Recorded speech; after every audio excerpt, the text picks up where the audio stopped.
You can enjoy this video in high quality. Yan K.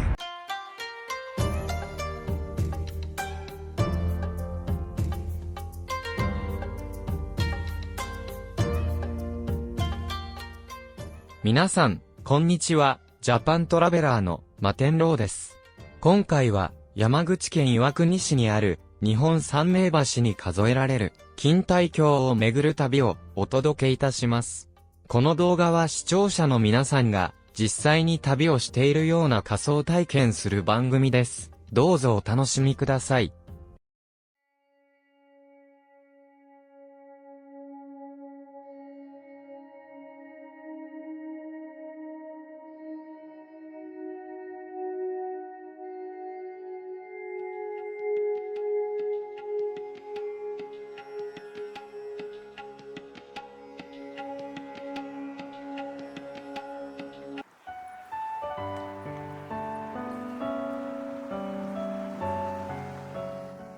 錦帯橋。錦帯橋は山口県岩国市、岩国1丁目5の16にある日本三名橋の一つとして数えられる日本を代表する木造アーチ橋である。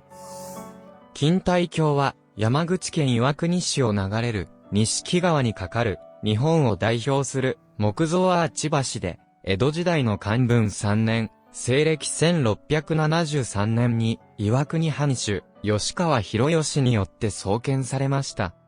最大の特徴は5連に連なる優雅な木造アーチ構造で橋全体が緩やかな曲線を描きながら川をまたぐ姿はまるで錦の帯がたなびくように美しいことから錦帯橋と名付けられました。橋は釘をほとんど使わず数千本もの木材を巧みに組み合わせる木組みの技法によって作られています。特に力を効率よく分散するためのアーチ部分の精密な構造は江戸時代の木工技術の域を示すもので、現代の技術者をも驚かせる高度な設計です。また、錦川の洪水に耐えるため、橋脚には石積みの堅固な構造が施され、川の流れや水圧を分散させる工夫が随所に見られます。長い歴史の中で幾度か洪水による流出を経験しましたが、その度に当時の技術と資料を生かし、丁寧に架け替えが行われ、現在も創建当時の姿を忠実に伝えています。最後の大規模な架け替え工事は2004年で古来の手法と現代の補強技術を融合し、より堅牢で長寿命な橋へと生まれ変わりました。錦帯橋は季節ごとに異なる景観も魅力で、春には桜が咲き誇り、夏は澄んだ錦川の流れが涼を誘い、秋は色鮮やかな紅葉、冬は雪化粧した橋が訪れる人を魅了します。周辺には岩国城や亀甲公園などの名所が点在し、城下町文化と自然美が調和した岩国市の象徴的存在となっています。5連のアーチからなる、この橋は、全長 193.3 メートル、幅員5メートルで、主要構造部は、継ぎ手や敷口といった、組木の技術が採用され、これらを巻き金や帯鉄で固定し、踏み板や一部の巻き金帯鉄は、釘で固定される構造である。石積みの橋脚に5連の太鼓橋が、アーチ状に組まれた構造で、世界的に見ても珍しい、木造アーチ橋として知られています。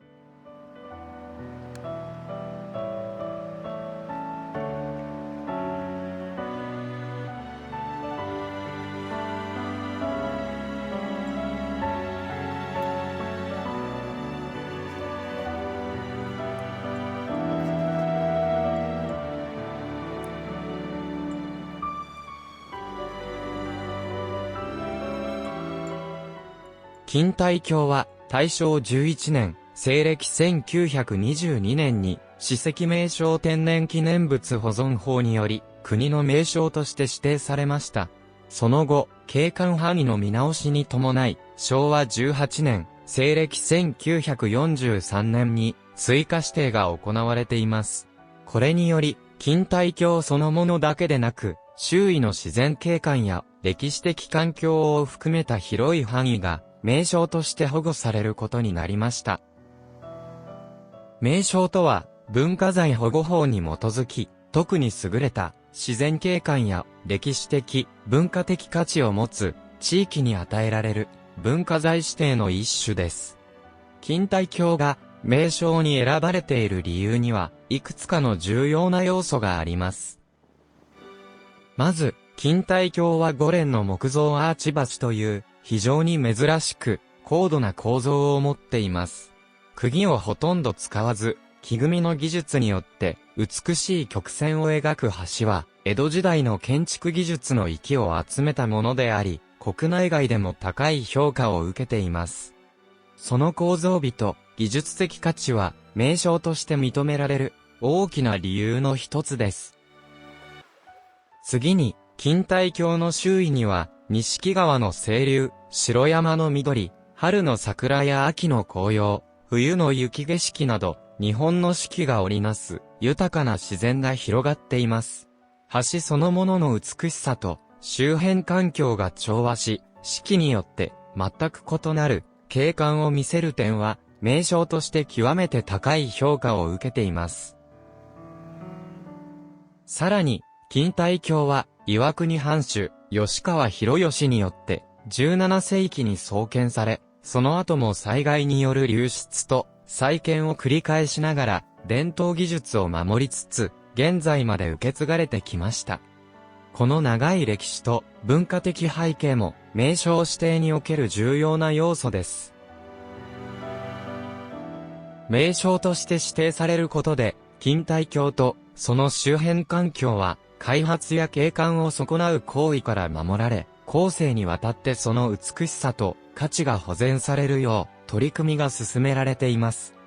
現在では、岩国城や城下町との一体的な景観保護も進められ、文化と自然が密接に融合した日本有数の景勝地として多くの人々に親しまれています。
河川敷から見た錦帯橋です。錦帯橋が作られたのは、江戸時代初期の寛文年間、西暦1673年で、その背景には、橋が何度も流されるという深刻な問題がありました。岩国藩の城下町は、錦川の東岸に広がっていましたが、対岸への渡河には、橋が欠かせません。しかし、錦川は増水すると流れが激しく、当時架けられた橋は、幾度も洪水によって流出していました。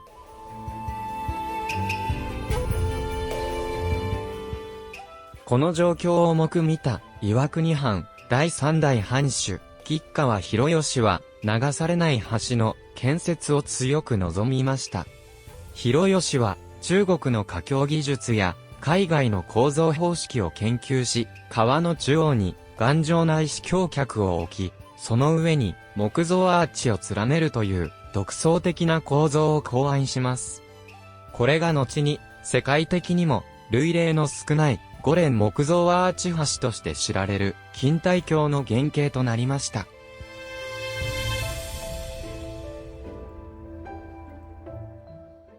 完成当初の橋は洪水でたびたび流出しましたが、吉川家はその原因を執拗に検証し、橋脚の石組みを改良。木材の選別や継ぎ手の工夫を重ねていきました。特に西暦1674年の流出後の再建では、橋脚の基礎をさらに強固にし、木組みの角度、曲率の再調整が行われ、この時の仕様が、後世の錦帯橋の原型となりました。その後、江戸時代を通じて、定期的な修繕や架け替えが実施され、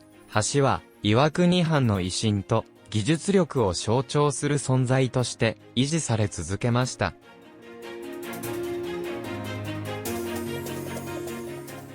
明治維新を迎えると、藩政が終わり、橋の管理は地域の手に移りました。錦帯橋は岩国の生活と文化の中心として大切に守られてきました。しかし、時代が進むにつれ、自然災害による損傷は避けられず、特に西暦1950年の木地や台風では、橋が壊滅的な被害を受け、完全に流出してしまいました。この出来事は市民に大きな衝撃を与え、橋の再建を求める声が広がりました。これを受け、西暦1953年に伝統的な工法を忠実に踏襲して、復元工事が行われ、錦帯橋は往時の姿を取り戻しました。復元の際には、江戸期の技術や図面を徹底的に調査し、木材の選定から継ぎ手の角度まで、当時の技法が活かされています。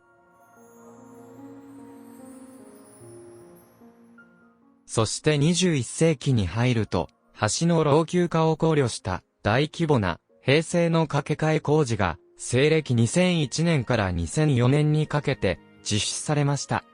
この工事では部材の7割から8割が新材に交換されましたが、江戸以来の技術、釘をほとんど使わない木組み、反り橋の構造、橋脚の石積みは忠実に再現されました。現代の技術者と職人たちが協力し、伝統技法を未来へ継承することを目的とした点に、この架け替え工事に大きな意義がありました。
現在の錦帯橋は、国の名勝に指定され、岩国市を象徴する文化遺産として国内外から多くの観光客を迎えています。四季折々の景観と調和しながら佇むその姿は、江戸時代の設計思想を今に伝える貴重な歴史遺産であり、幾度もの災害と再建を経て守られてきた人々の努力の結晶とも言えます。創建から350年以上を経た今日も、錦帯橋は日本を代表する木造橋として、その歴史と美を静かに語り続けています。